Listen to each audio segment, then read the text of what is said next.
Terima kasih pemirsa, Anda kembali menyaksikan program Kominfo Newsroom. Baik, kita masih terhubung bersama dengan Dirjen IKP, Bapak Usman Kansong.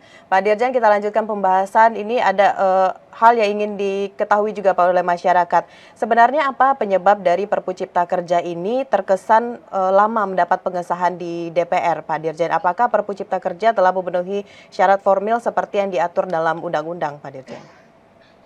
Iya, jadi sebetulnya memang di dalam peraturan perundang-undangan kita ya bahwa dikatakan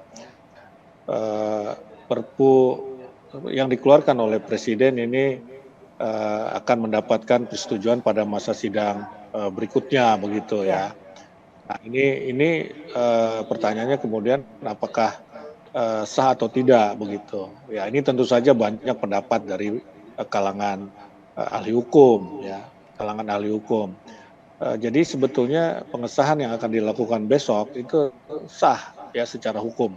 Ya secara hukum sebetulnya tidak bermaksud DPR tidak bermaksud berlama-lama ya, tetapi karena memang undang-undang memberi ruang yang cukup untuk pengesahan, ya maka DPR menggunakan waktu itu begitu ya, waktu pengesahan yang bisa dilakukan di masa sidang berikutnya itu begitu. Nah sehingga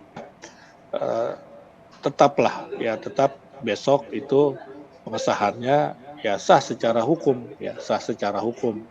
kecuali kalau ada mereka yang berpendapat bahwa ini tidak sah secara hukum ya tentu saja ada jalur formal yang bisa ditempuh, misalnya kembali mengajukan ke Mahkamah Konstitusi ya Ya. dari sisi formalnya bisa saja atau mungkin dari sisi materialnya.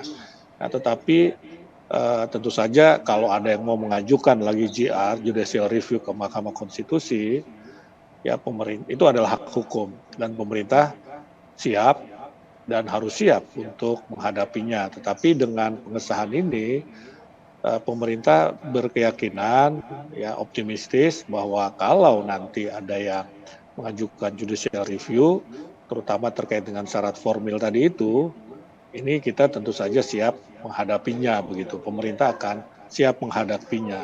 Ya, karena sekali lagi tujuan Perpu Cipta Kerja ini adalah untuk kesejahteraan masyarakat secara umum begitu ya. Ya. Ya bukan untuk apa-apa, untuk mendatangkan investasi, untuk mendatangkan kemudahan berusaha, untuk menciptakan lapangan kerja yang lebih banyak begitu dan yang berujung pada daya beli masyarakat, kesejahteraan masyarakat dan juga kemudian pertumbuhan ekonomi kita begitu.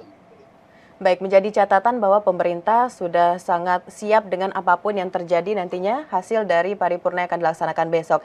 Lalu dari perspektif Pak Dirjen sendiri, apakah dengan melihat proses dari awalnya keluar Perpu ini sampai dengan besok akan disahkan, apakah Bapak optimis Perpu tersebut akan disahkan pada besok Pak Dirjen? Dan apa yang harus dipersiapkan oleh pemerintah apabila Perpu tersebut telah disahkan pada esok hari? Ya, kita optimistis bahwa DPR akan mengesahkan ya Perpu Cipta Kerja besok begitu. Ya, saya kira karena memang kalau kita berkaca pada Perpu-Perpu sebelumnya ya, ini umumnya Perpu itu akan disahkan gitu ya oleh DPR. Ya, Ya. akan disahkan oleh DPR. Ya kenapa? Ya tentu saja ada alasan konstitusional ya.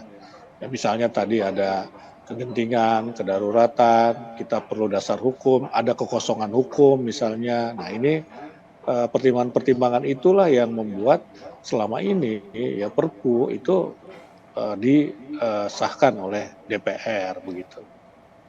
Baik, tentu kita sangat menunggu hari esok pelaksanaan sidang paripurna DPR ini untuk mengesahkan Perpu Cipta Kerja. Pak Dirjen, kita akan lanjutkan dialog pada juru bicara kali ini, namun kita jeda sejenak Pak Dirjen. Pemirsa tetap di program juru bicara.